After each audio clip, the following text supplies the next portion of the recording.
కొంటే రాజ్యాంగంలో కల్పించిన అంబేద్కర్ కల్పించిన రిజర్వేషన్ అనే పదమే తప్ప ఆ పోస్టులన్నీ ఎక్కడికి పోయినాయి దాన్ని మేము ప్రశ్నిస్తాం. ఆ రోజు నుంచి మొదలుకొంటే చదువుకొని కాస్తూ కూస్తూ మా పిల్లలు రోడ్డు మీదకి వచ్చేంత వరకు వచ్చిన సందర్భంలో ఈ రోజులు డోర్లన్నీ బంద్ చేసి ప్రైవేట్ పరం చేస్తున్నారు.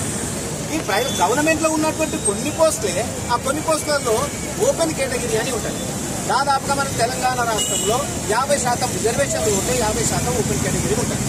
50% ఓపెన్ కేటగిరీలో ఫార్వర్డ్ క్యాస్ట్ ఉంటాయి, బ్యాక్వర్డ్ క్యాస్ట్ ఉంటాయి, షెడ్యూల్ క్యాస్ట్ ఉంటాయి, షెడ్యూల్ ట్రైబ్స్ ఉంటాయి, మైనార్టీస్ కూడా ఉంటారు.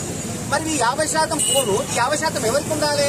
ఇది సద్దులో పొత్తులో సద్ది. ఈ పొత్తులో సద్ది ఎవరైనా కూడా ఎవరికి బలం ఉంటే వాళ్ళు తినాలి.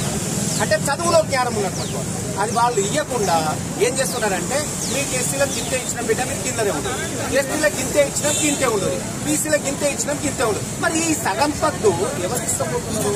మీరే కదా. కాబట్టి మేమేమంటున్నామంటే ఆ ఓపెన్ లో కూడా మాకు గత ప్రభుత్వం కొన్ని జీవో నెంబర్ 5 ద్వారా అందరికీ ఉంటుంది ఓపెన్ కాంపిటీషన్ లో కూడా. కానీ జీవో నెంబర్ 2 తీసుకొచ్చి అది రద్దు చేసేసి మీకు 100 ఉద్యోగాలు వస్తే 15 ఉద్యోగాలు ఒకరికి, 7 ఉద్యోగాలు ఒకరికి, 23 ఉద్యోగాలకి ఒకరికి మాత్రమే ఇస్తామంటున్నారు. దీన్ని మేము ఖండిస్తూ ఏమంటున్నామంటే జీవో నెంబర్ 5 ఏదైతే ఉందో ఓపెన్ కాంపిటీషన్ లో అన్ని కేటగిరీల వాళ్లకు మెరిట్ ప్రకారంగా ఉద్యోగాల్లో ప్రమోషన్ లో రిజర్వేషన్ కల్పించాలని ఈ రోజు డిఎస్సీ ముట్టడికి పిలుపునివ్వడం అనేటువంటి జరిగింది. మేము ఒక్కటే అనుకున్నాం, సామాజిక నేపథ్యం ఆధ్వర్యంలో సామాజిక స్పృహతో మీరు ఒక్కసారి ఆలోచించండి. ఇది మేము కోరుకుంటున్నటువంటి కోరిక న్యాయమైందా అన్యాయమైందా?